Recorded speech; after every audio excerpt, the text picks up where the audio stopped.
जय सिया राम। मैं हूं पंडित अरविंद गौड़। स्वागत करता हूं आपका अपने YouTube चैनल ज्योतिष विद अरविंद गौड़ में। आज की जो चर्चा है वो आपको मालूम है कि एक सीरीज़ कोशिश की गई है बनाने की कि वैवाहिक जीवन में किस कारण से दुख आते हैं, क्या वजह होती है कि वैवाहिक ज़िंदगी में एडजस्टमेंट की दिक्कतें, प्रेम की कमी, अलग होना, शक करना और बुरी स्थिति, तलाक और भी बुरी स्थिति, अपने जीवन साथी की मृत्यु। तो क्या वजह होती हैं और क्या अगर हम उन्हें जानें तो हमें कुछ लाभ हो भी सकता है नहीं, या पहले से अगर हमें पता हो तो हम उसके लिए क्या बचाव या उसकी सुरक्षा का क्या उपाय कर सकते हैं या नहीं कर सकते। तो विषय बहुत भारी भी है और बहुत छोटा सा भी है, और मैं अपनी तरफ से ये कोशिश कर रहा हूँ कि जितना डिटेल में ये बात बताई जा सके आपको बताई जाए। जितने भी एग्जाम्पल मैं वीडियो में दे रहा हूँ ये सभी तलाकशुदा हैं, इन सभी का तलाक हुआ है या तलाक का केस चल रहा है। तो ये तो कन्फर्म है कि इन सबका तलाक हुआ है। केवल हमको ये ढूंढने का प्रयास करना है कि क्या वो कारण होते हैं। कारण बहुत सारे होते हैं। अब सारे ही मैं अगर एक साथ बता दूं एक ही कुंडली में तो ये होगा कि आपको समझना मुश्किल होगा। मेरे लिए तो ये रोज का काम है तो मैं तो कर ही लूँगा, पर मेरी कोशिश ये है कि आप तक ये मैसेज पहुँचे, वो भी ईमानदारी के साथ, कि क्या करना है और कैसे करना है। तो इसीलिए प्रतिदिन एक एक एपिसोड बनाकर आपको जल्दी से जल्दी बताने की कोशिश कर रहा हूँ, और थोड़ा सा रिवीजन भी हर वीडियो का जो पहले बनाई कर रहा हूँ। आज उस सीरीज़ का हमारा तीसरा वीडियो है। पहले दो हमने क्या बनाए हैं।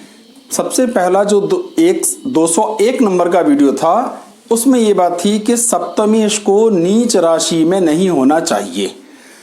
तो इस वीडियो को अगर आप देखना चाहें तो मैं डिस्क्रिप्शन में इसका लिंक दूंगा।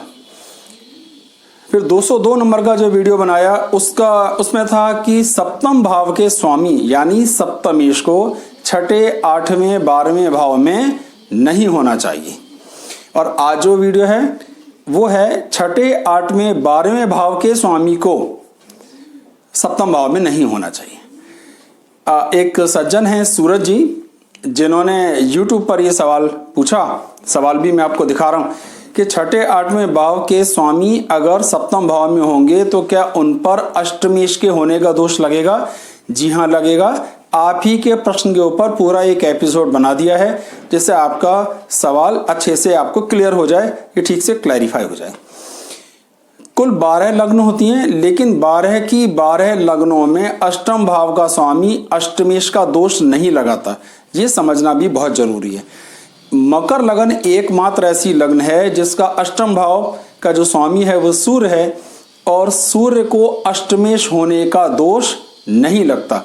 तो इसीलिए अगर मकर लगन में सूर्य अष्टम का स्वामी होकर के सप्तम भाव में आ जाता है तो इसमें अष्टमेश का दोष लागू नहीं होता है। ये क्यों है वो भी मैंने आपको स्क्रीन पर दिखा दिया है। तो सूरज जी इस वीडियो को ध्यान से देखिए, ये आपके सवालों का ही उत्तर है। तो इसमें ये बात डिटेल में बताइए। अच्छा, इसमें एक बॉम्बे की जो कुंडली है जो यूट्यूब पर ही मुझे भेजी गई है हमारे क्लाइंट ने, मैं उनका नाम नहीं लूँगा। तो इसमें सूत्र नंबर 2 और सूत्र नंबर 3 जो आज बताया जा रहा है वो दोनों लागू हैं। और भी बहुत से सूत्र इसमें लागू होंगे, तो इसीलिए इसे ध्यान से देख करके समझने का प्रयास करें कि क्या सूत्र मैं किस तरीके से लगा के दिखा रहा हूँ, एग्जाम्पल्स दे रहा हूँ। सिर्फ मेरा प्रयास इतना है कि आपको डिटेल में वो बात समझ में आ जाए। चलिए अभी एग्जाम्पल से इन बातों को समझने का प्रयास करते हैं। पहला एग्जाम्पल लेते हैं। जो हमारा सूत्र है वो ये है आज का, जो सूत्र नंबर 3 है कि छठे, 8वें और 12वें भाव के स्वामी, छठे, 8वें, 12वें के स्वामी सप्तम भाव में नहीं होने चाहिए। अब इस कुंडली को देखते हैं। ये एक पुरुष की कुंडली है।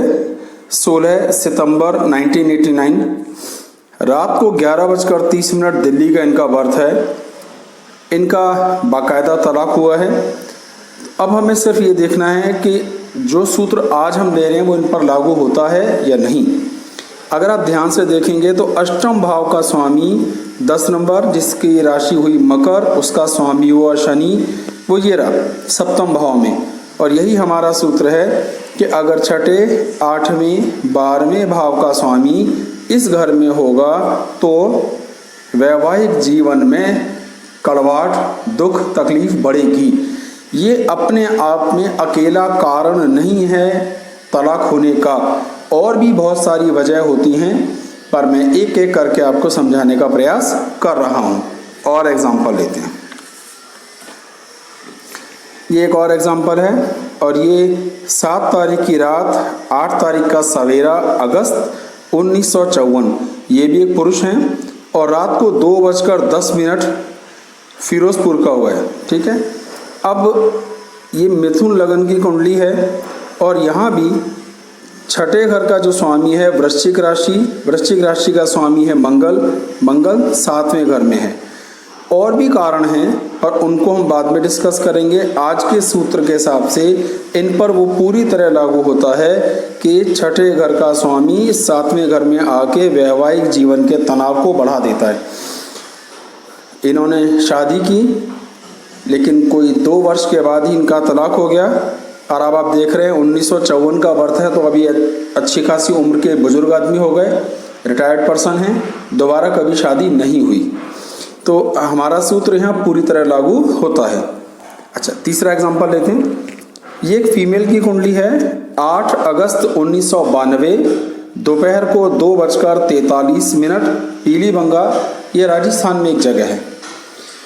ये वृश्चिक लगन की कुंडली है, और यहाँ छठे घर का स्वामी है मंगल, और मंगल 7वें भाव में आ गया। 7वां घर कैसे है? 1 2 3 4 5 6 7, तो 7वां भाव है। तो छठे घर के स्वामी को 7वें घर में नहीं होना चाहिए था। ये भी वैवाहिक जीवन की क्वालिटी को कम करता है, मतलब उसमें समस्याएं आएंगी ऐसी संभावना देता है। इनका तलाक हो चुका, इनकी शादी हुई, तालमेल नहीं आए, तलाक हो गया। उसकी और क्या क्या वजह थी वो धीरे धीरे मैं आपको सब समझाऊंगा। आज के सूत्र के लिए इतना ही समझना काफ़ी है कि छठे घर के स्वामी, 8वें घर के स्वामी, 12वें घर के स्वामी को यहाँ नहीं होना चाहिए था। और एग्जाम्पल लेते हैं। एक और कुंडली है, ये भी महिला हैं। 5 फरवरी 1983 दोपहर को 1:45 कानपुर। इनकी कुंडली में ये वृषभ लग्न की हैं, तो 7वें घर का स्वामी ठीक सामने वाला 7वां भाव, 8 नंबर वृश्चिक। अब गौर करेंगे तो इस भाव का स्वामी शुक्र, इस भाव का स्वामी गुरु। तो अष्टमेश कौन बना? अष्टम भाव का स्वामी धनु राशि बना गुरु, वो ये रहा 7वें भाव में। यही हमारा सूत्र है कि छठे, 8वें, 12वें भाव के स्वामी को यहाँ नहीं होना चाहिए।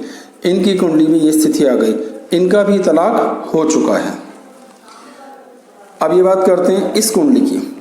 ये वो कुंडली है जो YouTube पे कमेंट बॉक्स में दी गई थी। इस कुंडली को हम इससे पिछली कुंडली 202 नंबर वाली जो हमारी वीडियो था उसमें भी इस्तेमाल कर चुके हैं। और वो कौन सा सूत्र था जो उन पे पहले लगा, और पहले आज के सूत्र की बात करते हैं। तो आज जो हमारा सूत्र है वो छठे, 8वें, 12वें भाव के स्वामी को इस घर में नहीं होना चाहिए। तो इस घर का स्वामी, जो 8वें घर का स्वामी कन्या राशि, वो बना बुध, और वो ये रहा। तो हमारा आज का सूत्र भी लागू है। अच्छा, इससे पिछला सूत्र क्या था? जो सूत्र नंबर 2 था कि 7वें भाव के स्वामी को छठे, 8वें, 12वें भाव में नहीं होना चाहिए। तो इनके 7वें भाव का स्वामी सिंह सूर्य, वो ये रहा। तो इन पर सूत्र नंबर 2 और सूत्र नंबर 3 पूरी तरीके से लागू हैं। और भी जो लागू हैं वो मैं अगले वीडियो में बताता जाऊंगा, जिससे ये क्लियर हो जाए कि क्या सारे कारण थे जिसके कारण इनका तलाक हुआ। मुझे उम्मीद है एग्जाम्पल्स को देखकर आपके लिए इस वीडियो को समझना थोड़ा आसान हुआ होगा। ये विषय आपको इंटरेस्टिंग लग रहा होगा। केवल एक दोष या एक सूत्र या 2 सूत्र लग जाने पर ही ऐसा न समझ लें कि आप अपनी कुंडली में लगाएं और तुरंत ये फैसला कर लें कि हमारा भी तलाक हो सकता है या वैवाहिक जीवन कष्ट का होगा ही होगा। बहुत से प्लस गुण भी होते हैं जो उन कुंडली के अवगुणों को हर लेते हैं या उसे काउंटर कर लेते हैं। धीरे धीरे वो सभी बताऊंगा। लेकिन अगर 3 से भी ज़्यादा दोष लग जाएं तो फिर ये मान के चलना चाहिए कि दिक्कतें जरूर आएंगी। तो जब आप पूरी सीरीज को ध्यान से देखते रहेंगे, जो अगले 10-12 दिन में हो जाएगी, तो ये सारा विषय एकदम क्रिस्टल क्लियर आपको हो जाएगा। आखिरी के 2 या 3 एपिसोड पूरी कुंडली को डिस्कस करने का ही रखूंगा, जिससे कि जो भी कुंडलियाँ यूट्यूब पर आप लोगों ने मुझे भेजी हैं कि भाई हमारा तलाक हुआ और कैसे हो गया, इसका कोई कारण आज तक समझ नहीं आया, तो उन्हें भी समझाने का प्रयास करूंगा कि देखिए किस तरीके से ये सूत्र लागू हुए और ये तलाक हुआ। कोई बात आपको इस वीडियो में क्लियर ना हुई हो, आप कुछ और नया पूछना चाहते हैं, अपनी कोई जिज्ञासा जानना चाहते हैं, तो मुझे व्हाट्सअप कर सकते हैं। मेरा व्हाट्सअप नंबर भी आपको सामने फ्लैश हो रहा है। अपनी जन्म कुंडली दिखाने के लिए भी संपर्क करें। उसके लिए जो भी फीस होगी वो इन्फॉर्मेशन आपको दे दी जाएगी।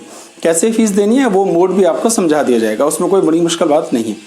तो मेरे चैनल को सब्सक्राइब कीजिए, वीडियोज़ को लाइक कीजिए, आगे शेयर भी कीजिए। बहुत बहुत धन्यवाद। जय सिया राम।